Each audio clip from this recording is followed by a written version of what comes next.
remember when you first got into anime and manga and what you was into at that particular time? What did you fall in love with the medium for? Was it for action? Was it for romance? Was it for comedy? What attracted you and hooked you into reading and watching these stories? And while you're at it, I would greatly appreciate it if you would hit that subscribe button and that bell to get notified. We talk about a wide variety of different topics regarding anime, manga, and all around anything that is entertainment filled over here in these parts, so please do. Because I definitely can speak for many anime and manga fans when I say that as you continue on progressing through your journey of reading and watching anime and manga, you will probably fall into different genres and fall in love with different types of storytelling as you continue on. You might start off and be a massive shoujo fan. You might love series like Kodomo no Omocha, Fruits Basket. You might just absolutely adore some of those interactions, but maybe later on you might see something like Attack on Titan and be like, oh my god, I need more of this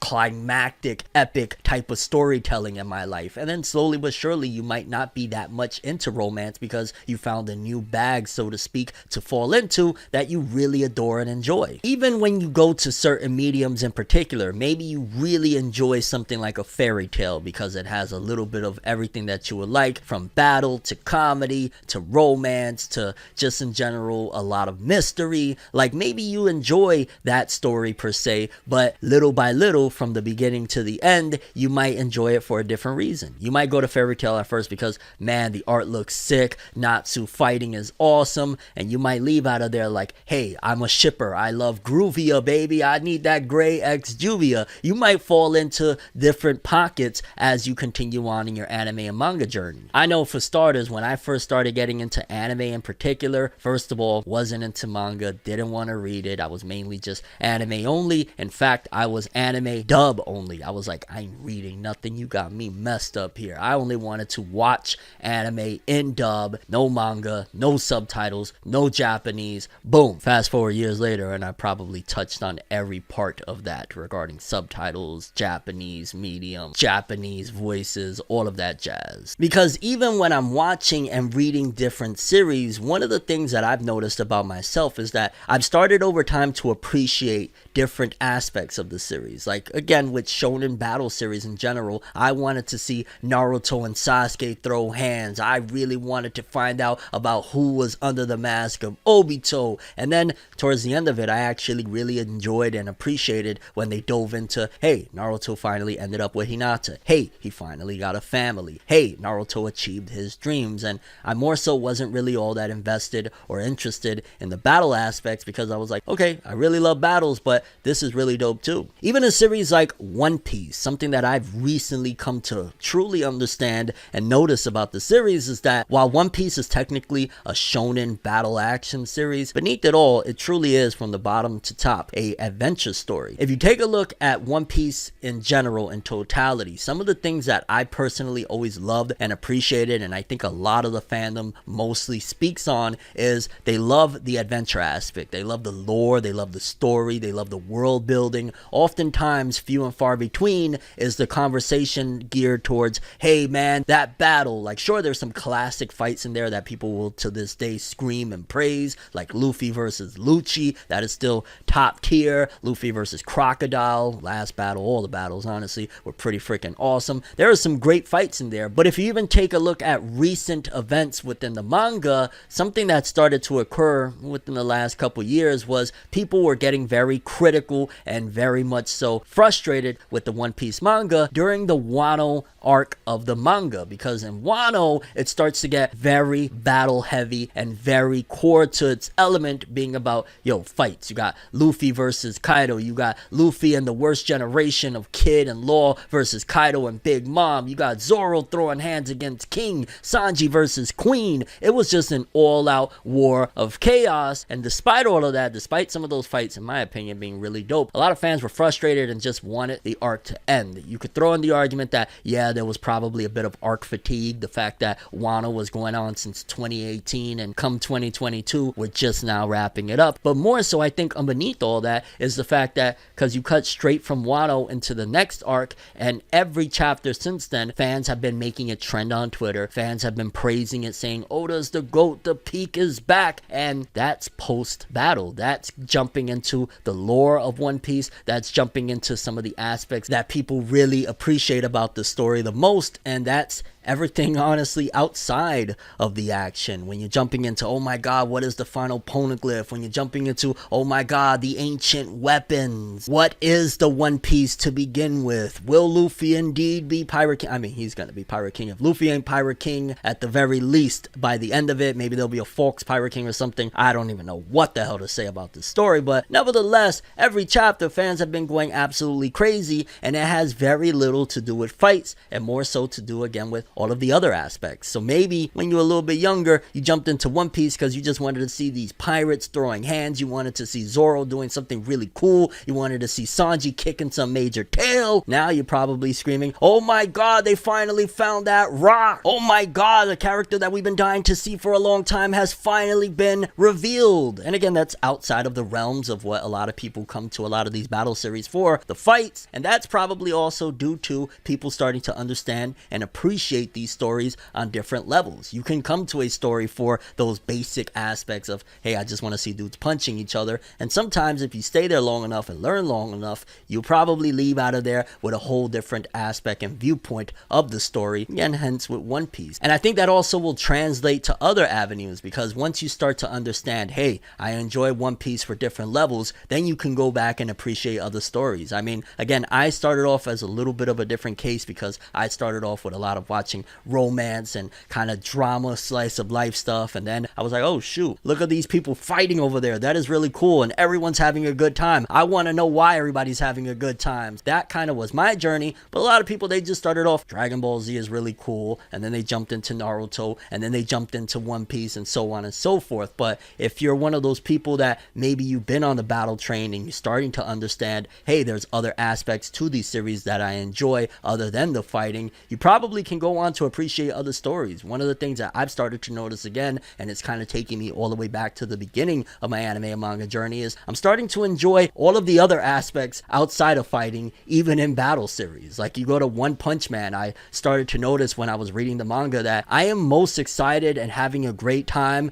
when they are just prowling around, chilling in Saitama's apartment, jokes are being flown, Saitama's irritated and wants everybody out of his apartment, and yeah, those aspects would get me very intrigued, and I'm like, hey, let's stay here. And when it gets to the fights, I'm like, that's cool too, but I really love the character interactions. And then it started translating to, hey, I'm watching Spy Family, and with me, my anime watching, especially nowadays, is a bit limited. I got a lot more responsibilities than I had when I was younger, but I'm noticing, oh my god, in one sitting, I'm damn near done with this first core of 12 episodes. And Spy Family, while there's small elements of action here and there, for the most part, it's a slice of life with a little bit of comedy and suspense and whatnot, and I'm enjoying those moments more than when Lloyd is doing something really cool, fighting some burglars or some purse snatchers. I'm actually enjoying seeing his character development with his daughter. I'm enjoying seeing the relationship between Lloyd and Yor and how that's developing. I think you can see, as you stay in a medium long enough, you gravitating towards different aspects. You could argue there's that saying that every 7 years you change, like your taste buds and all of that jazz will kind of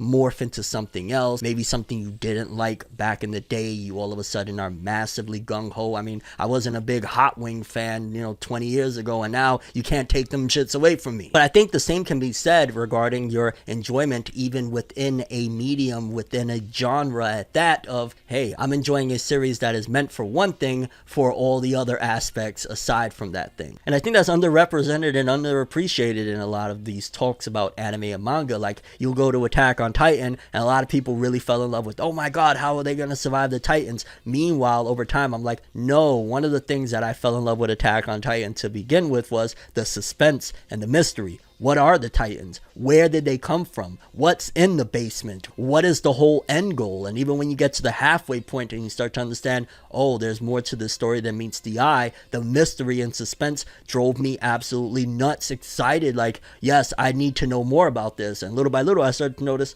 oh, I'm not really all that upset about not getting that much Titan action because I really love the mystery and suspense. Which, on a whole other side note, I personally feel like every fan of whether it be anime, manga, TV shows, comic books is a mystery fan. They just don't know it. I mean, again, look at Naruto. One of the biggest things that trended was when the mask and the mystery of who was under Toby came out. Like, yeah, that was mystery, that was suspense, which still makes me wonder, why isn't case clothes more popular in the West? But again, side note, you know, it might even reflect in your favorite characters and even how they grow as well. Maybe when you started off Dragon Ball and Dragon Ball Z, you were really all Goku all the way, he is the greatest, nobody can top him. But slowly and surely, as you've gone through Dragon Ball Z, as you've gone through Super, and you've seen the development and change in Vegeta, how he's willing to do anything and everything to save his family, from dancing Goofy for Beerus, from, you know, just kind of even helping other villains because he feels like he could change them, similar to Goku. Maybe you turned into a Vegeta fan over time. Maybe like you still appreciate Goku for what he was, but you're more a Vegeta guy because it reflects you as you've grown and changed. Don't get me wrong, Goku has changed from OG Dragon Ball to Z and even Super, but maybe Vegeta is more your bag, so to speak. As anime and manga continues to evolve into different formats, and maybe at some given point you might not even be into the medium, or you might be into different aspects of it, I don't necessarily think that's a bad thing. I don't even necessarily look at it as, why are you reading this series for one reason? I think it's okay to go to whatever series you want for whatever you enjoy it for. Whether you just go into a series like, again, a Saitama, and you're just there really for the jokes and the comedy and the King engine, or whether you go to Spy Family and maybe it's the opposite. Maybe you're going to Spy Family and you're not there for the romance. You're actually just like Lloyd kicking butt and all that. That's okay too, because while you're watching and reading anime and manga year after year, you'll see yourself grow as a person, and I think it could tell you a lot about who you are and where you're at right now in life. I'm a single father raising my daughter, so something like Spy Family is such a perfect fit for me, and why I'm enjoying certain elements like that, because it reminds me of my real life, and it's just really enjoyable to see how the characters interact and how they grow and thrive and the jokes and stuff like that. I think anime and manga to a certain degree is a reflection of where you're at in life, and it's not necessarily about the core elements, it's what you're going into that series for. Are you going to Attack on Titan for the monsters and the survival aspect, or are you going for the mystery? Are you going to One Piece to see Luffy throw hands with Blackbeard and Akainu at some given point, or you're going to find out what the One Piece is? It's almost as if while you're in this medium, you are on a shonen journey or some type of journey yourself, where you're going to start off with one vision, one goal, one aspect, but along the way you're going to go through several different obstacles and several different changes and character development as well. Like, character development isn't some sort of fictitious thing that is just made for the sake of storytelling. It is you as a person, you enjoying whatever it is right now. Again, you might be that boy with a dream that wants to be Hokage one day, but along the way you might actually need to save some people. You might need to save a friend. You might need to get into, or you might want to get into a relationship. You might have other goals and avenues that you want to go down, and it kind of reflects with the way you're enjoying your medium. But I'm definitely very curious on what you guys think about this, and I really want your feedback. Like, if you went to whatever series is, let's just say even your favorite one that it may be ongoing right now, or you rewatch it from time to time, when you first fell in love with that series, with that manga, with that anime, with that TV show, with that comic book, with that real life drama, that Korean drama, whatever it is, did you go to it for one aspect? And if so, can you still say today that you mainly rewatch or go to that show for those same reasons? I think if you are, then it could be a couple of different things. It could be that you've been in it long enough that you've had your taste change a couple different times, even going back like myself. Like I said, I started off into romance and slice of life stuff, eventually got really heavy into battles, shonen action stuff, and I'm kind of going full circle where I'm enjoying slice of life romance comedy stuff again. And just your overall thoughts of this discussion. If you would like to see more of these, I would greatly appreciate you subscribing and hitting that bell, and drop me a like too. That'd help, anything to keep this channel going. And yeah, what are your thoughts on this? Have you evolved with the mediums and the entertainment that you enjoy? That's all I have for this one. I'm ForneverWorld, and as always, people, have an awesome day. And remember the golden rule: anime and manga for life, boy. Have an awesome day. Peace in, and keep on growing, keep on changing, keep on doing whatever it is to being the best version of yourself. Have an awesome one. I have a dream, alone in my room as I sit with the tea. Couldn't possibly think what I often see, and you don't even know how I often blink. Lights be flashing and looking at me, such an odd, unique, yet I'm so unique, and you're looking at me. If the walls could talk, they would probably repeat, and I'd probably say, bitch, get the fuck off me.